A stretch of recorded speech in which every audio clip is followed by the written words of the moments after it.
Hey, welcome back. Today we're going to get this big whopping 3 horsepower motor ripped apart. I'm not going crazy with it because all I'm going to do is I got a new sump gasket or block gasket, whatever you would like to call it. New PTO side crank seal.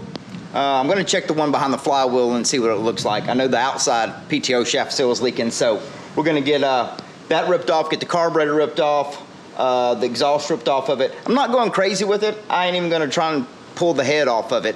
I'm going to leave the majority of the head bolts in it.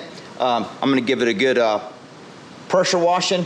Thinking about keeping some of the stickers on it, the Briggs sticker, because I'm going to go back and I'm going to paint this motor just a gloss black. So, but we need to get it all cleaned up before we do that. So, figured I'd spin you around and do a quick run through of ripping this thing apart.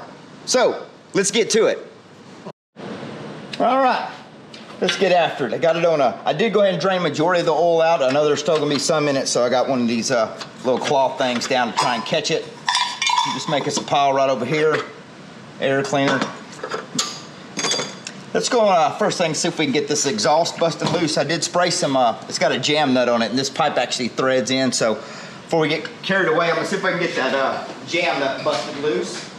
Grab a hammer. I forgot to get a hammer out. And I got a punch right here. So I'm gonna see if we can get this thing just at least break loose. And it's breaking loose, cool. All right, I'll show you this after we get it off, but this is just basically, you screw the muffler in, so we gotta get the carburetor and everything off in order to do that. But since we got it busted loose, we'll go ahead and spray some more penetrant down inside there.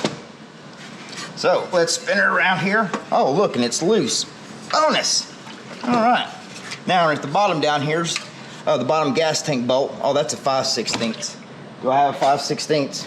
Yeah. Pull the bottom gas tank strap bolt out. And put everything over here in the magnetic tray so we can run that through the cleaner. All right. Now, usually I take a long screwdriver, hopefully. I might have to take a wrench and crank loose. Nope. It's a 7/16 bolt for the top of the carburetor. There's one. And let's see if I can slide the screwdriver down in here. Let me see if we can come from the side and get it to break loose first. All right, cool. Probably ought to pull the fan shroud off next so we can get the linkage. Let's go ahead and get the fan shroud off so I can get to the back of the spring linkage. Got a 7/16. We'll use our nut driver. Rip these off real quick. Got one on the top. Then you got one on each corner. Throw that in the tray. Here's another one. Let's get that off there so we can wash that too. And we'll have another bolt back here at the back. That's the tray. Now we can remove the starter assembly. Should be able to move it. Ooh, big old dirt dauber. Oh, that's full of dirt. Golly. And like I said, on your model here, let's see if we can get it clean. Anytime you got a Briggs, if you ever want to know all these different numbers as far as your typing code, tell you different things, what plant it was made at, your date, month, year, and all that good stuff. But I done forgot half of it. All I really ever look at is I find the code where it says model type code. The first 2 numbers are your code. Like on this one says 87. So this tells me that this engine is a 1987 model. So I'm not sure about this sticker. It's already kind of coming off, but I think we're going to mask this one off since it's still in pretty decent shape. I think we're going to get rid of that, maybe get rid of that, tape them off, and we're going to leave those, paint them. All right, so now we can get to this and unhook the throttle linkage. But I'm going to get down here and get the back or bottom bolt for the carburetor, I think. Might have to come from the side and get it. There we go. If I can see what I'm doing. There she's coming. Let me see if I can get her in my fingers now. Oh, back in there with the screwdriver. They put them in a tight spot, don't they? And of course, you know, I'm trying to do this on camera. If I didn't do it on camera, this bolt would have fell right out. But that, you know, that's the way it goes. There we go. Now I got it. We'll put new intake gaskets on it as well. I think I have a bunch laying around somewhere. There's the other intake bolt. And this wire right here on your throttle mechanism, which we're probably gonna do something for a kill switch. That's the kill wire, because on a tiller, you would throw the lever all the way back to idle, and there's gonna be a little breaker point down here that's connected to your coil wire. So that's gonna actually kill the engine. So this wire will pull it back out over here out of the way. This just runs right to your coil. So now the carburetor and everything's undone. The fuel tank, we can unhook it from the, I think they call this an air vane. I'm gonna unhook it without tearing it up. Come on, there we go. Now we got the carburetor and everything out of the way. So we'll disassemble this here in just a minute. I'm gonna go ahead and get everything else pulled apart. We'll leave that on there. Now we got the gas tank out of the way. We can go ahead and grab a paper towel. We can go ahead and unscrew this exhaust, because the exhaust on this one threads in. And obviously if you go to try to unscrew it, the carburetor's gonna be in the way. But I think we're gonna do something different for exhaust, but we'll kick that over there. Get all this gasket, we'll get all that scraped off. We'll probably go ahead and pull this breather, crankcase breather off, and probably put a new gasket in that as well. A couple 7/16 little screws. And so we can pop this off. Yep.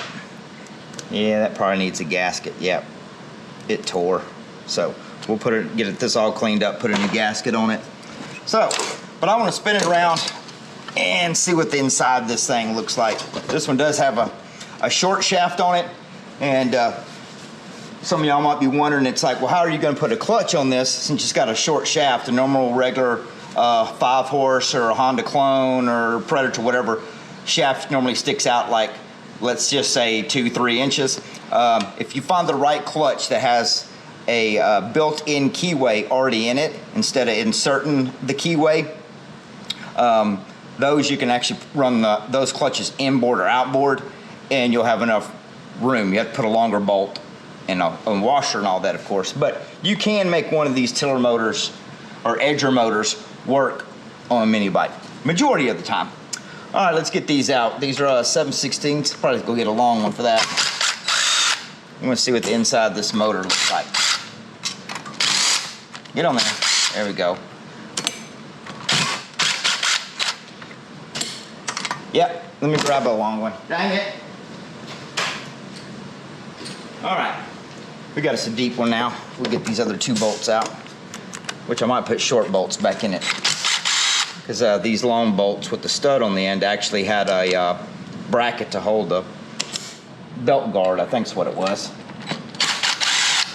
All right, set this over here. We get a little hammer, we're just gonna lightly tap it.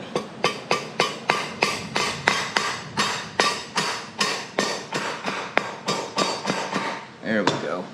So I'm gonna get here with a screwdriver back here and just kind of pry on the back side of the block so we don't gouge nothing up.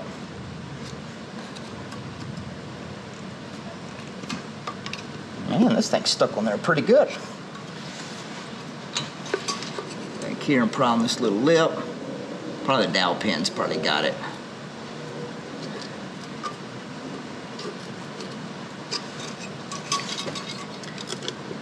There we go. Boy, this thing is filthy. That's pretty sludgy on the inside. Yeah, that's pretty nasty. A little gray in it. I've seen a lot worse. But see if we got any play in this. That looks pretty good. Don't look too bad in it. I'm not even gonna put I don't even doubt if I'm even gonna pull the rod cap off, which I probably should. But this old motor don't look too bad on the inside. Yeah, we're definitely gonna put a new block gasket on it, or the sump gasket, and I do have a new crank seal, because this one was definitely had been leaking for a while.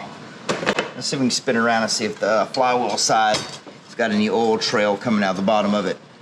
No, just dirt. But we'll pull the clutch off, because this is different starter clutch. They actually got a little hole right here in the end. If you ever crank one of these motors up and your pull rope kind of spits back out and just a crazy squealing sound, this clutch is it spins on the end of the crankshaft. Your crankshaft comes up through here. So if you don't keep oil, there's a little cotton fiber pad right underneath here. So that hole is right there, so you can actually drop a few drops of motor oil in there, and it keeps that pad lubricated so your clutch doesn't get too dry and start squealing like crazy. So that's pretty good on that. Let's go ahead and just yank this set this carburetor over here. Let's set this on this. Yep. And these are Phillips screws. I'm going ahead and yank this carburetor off so I can throw all this in the vat and get the carb cleaned. We'll put a new diaphragm in it, and I'll show you where this diaphragm is here in just a second.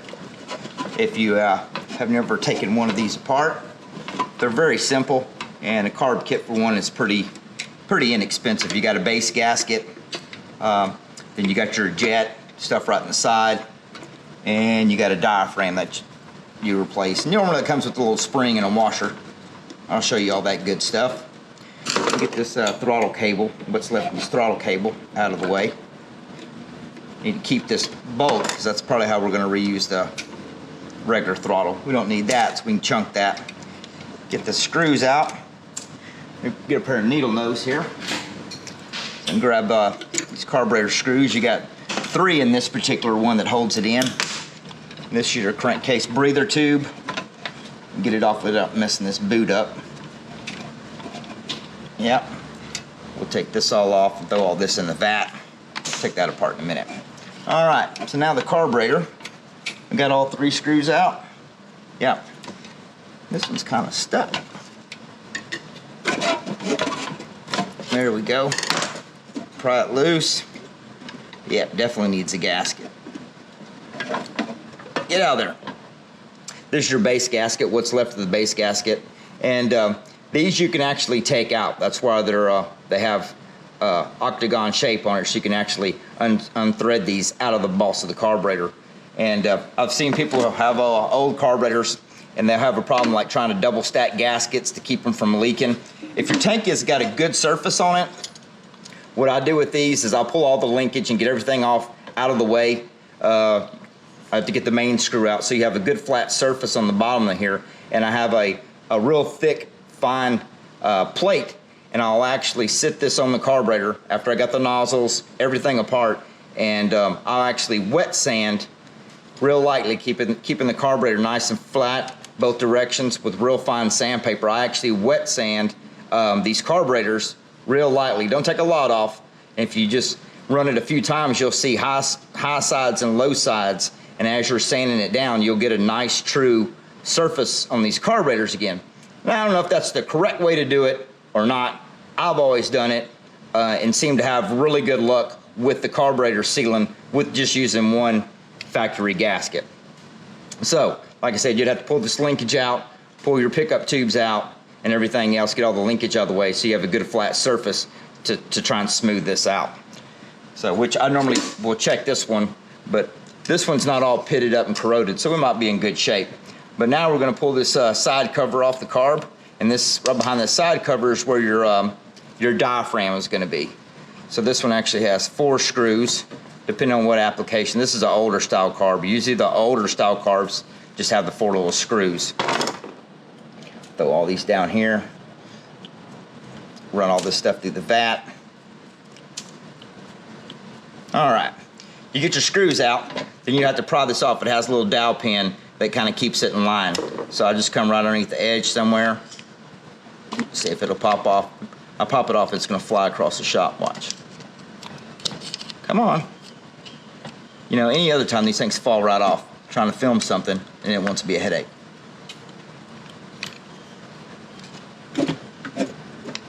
There we go. All right, you get the seal broke. You pull the outer body of the carburetor off, and this is gonna reveal, ooh, this one's really ate up. This is your diaphragm, and this diaphragm is supposed to be real flimsy, like toilet paper flimsy.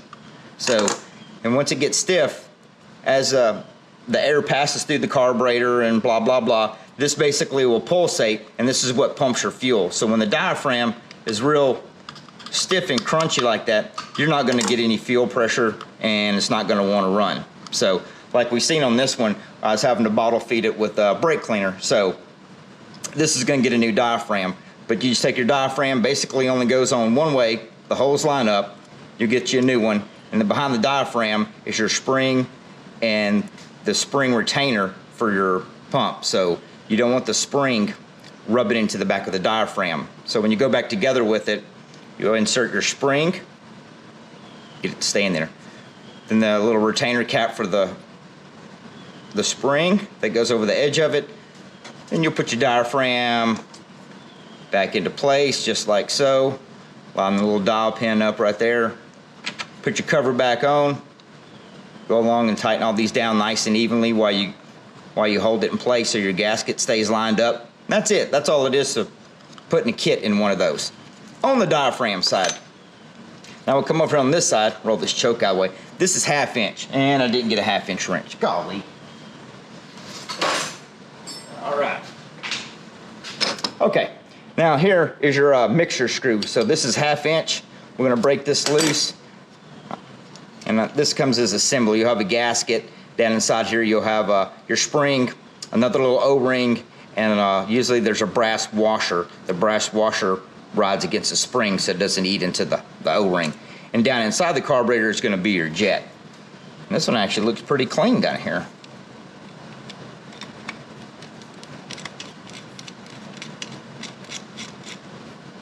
Get the jet out. Oh, that thing is nice and clean.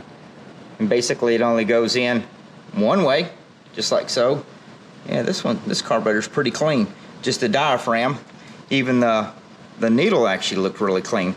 But I'll run all this stuff. I'm gonna go ahead and pull the rest of the linkage and the springs off. We'll run this through the vat and pull these out. And I probably will put this, find my piece of metal and lightly sand it and make sure this is good and true so we get a good seal on the tank.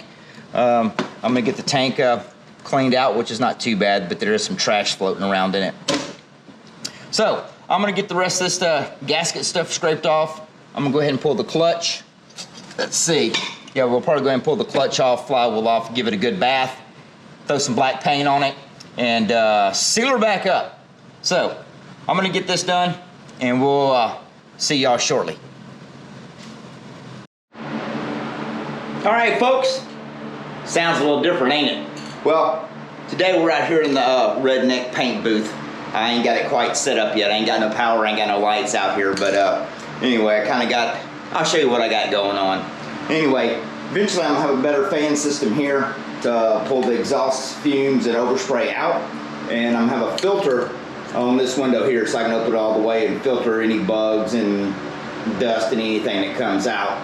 Gotta get lights in here, my power and everything, but at least this way I come out here and paint stuff and close the doors and let everything dry while I can go back in the shop and then do other things and not have overspray all over my stinking shop. But anyway, like I said, I still got lights to do, power to do. I got to get all my fans set up.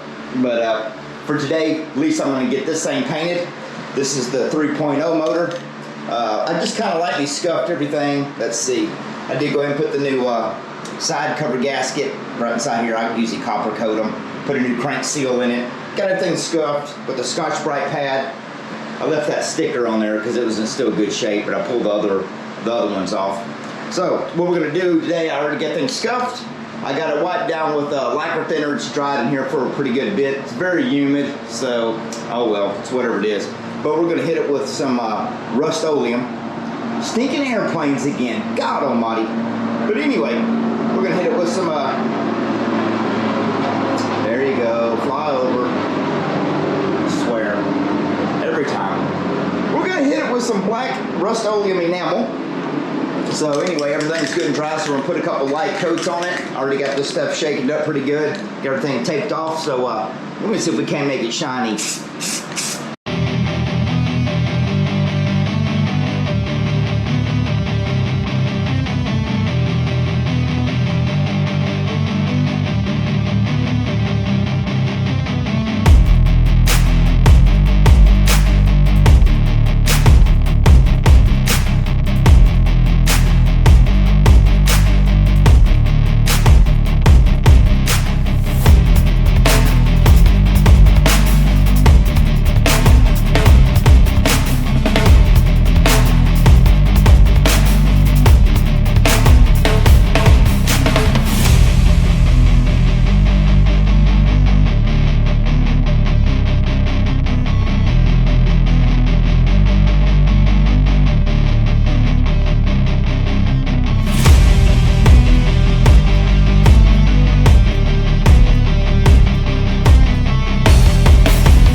I got a couple good coats on everything, so I'll let all the exhaust blow out of here. I left the fans on for a little bit, so now I got everything closed up. And like I said, it's real humid, and set on the can you want, under a certain percentage humidity, but whatever. So we're gonna close everything up, let all this stuff sit in here and get happy and dry for a couple days while I get back to other things on the bike, and we'll go from there. So y'all stay tuned, and we'll get back on this bird and see if we can't make her fly real soon. Y'all stay tuned.